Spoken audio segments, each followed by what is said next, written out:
Good morning, everyone. In this video, I will talk about the 4 steps I'm working. So the first one is I prepare a template of the config file, which is a JSON format. The second one is I work on the code change to support the Java object as the workflow input and output. And also, I identify the 3 contributions for the FGCS paper. And the last, I refactor the code in the task executor to have the server method. Okay, let's go to the first one. The first one is the format of the configuration file. Since we will use the JSON format, so actually we can see we can just have the 4 parts. The first one is we can see the Java storage, so we have this information, and the second one is the local storage. So it means that we'll give the workflow input file, workflow output file directory, and the workflow text file system. And also we should have the EC2 configuration. And this is all the necessary information we need to have in this EC2 account. And also we have the schedule run. It means that we can use the SGX machine or the AMD machine to support the security data view system. Also we have the computation task if this kind of information is not necessary, so we can add more. Okay, let's move to the second part. The second part is Docker change some part of the workflow model. So the previous workflow model can only support the file input as the workflow input and the file as the workflow output. But right now we want to support more general data structure, which is the JSON object. So we have to change some part. So let's go to the workflow.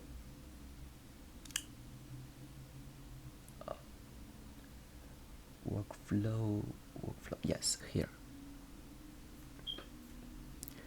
As you can see here, we have some workflow input objects and workflow output objects, and then for the workflow age, so at age we just link to the index number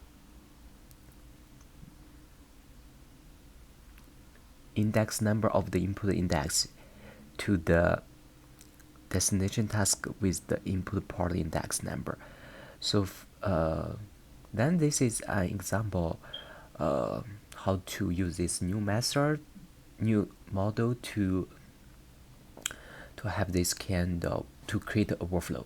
As you can see here, so we have three input, and we can use the 3. So because for visualization, so we can have 2. It doesn't matter because 2 and 3 is the same. Anyways, let's use 3. Actually, it can be 2, right? Because the second one and third one's object is the same, both the parameter. And this is how we add edges. So we add edges just based on this input port index, input object index, and so the output is also based on the output object index. So this is how we construct this workflow. But right now the workflow cannot be running, so because we didn't fix the issue for the incoming data channels. As you can see here, this is a example. This is the workflow specification for this diagnose. As you can see here, for the incoming channel, we already have the source file name. So we may talk about this issue, how to solve this part. So because as you can see here, so if we just use a Java object, so this part cannot be the source file name, right? So this is one issue. So after we fix the issues, we can change all the previous code and make it working. Okay, let's go to the three contributions of the FHCS journal paper. So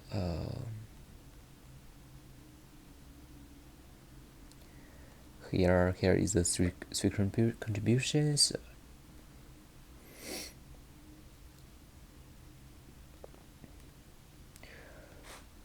So in previous data view workflows, we just manually to input the data transfer time and average task execution time. But right now we can use the provenance information to generate this kind of information automatically. So this can make the workflow run system run automatically. And second one is we will introduce a new structure, and we will describe the structure of the workflow system and how the workflow executor data communicate with the task executor. And the third one is we will do more experiment based on the new system. Okay, the last part is the refactor of the task executor. So we just extract some method, and which is called mapping input file and mapping output file, and we have the execute just run the initialize instance and run this instance, and we have the data move. So we're good to the run method. As you can see, we have the step 1 is establish a TCP and wait here, and until received when the client socket connect to the socket, and the client part was in a task specification file, and the server part should receive the task specification file. Then we pass the task specification file. Then we have the mapping input port and file and the mapping output file. Then we can execute this task, and then we transfer all the data product. So then we send back the execution test status. At last, we just terminate the server socket. That's it. Thank you.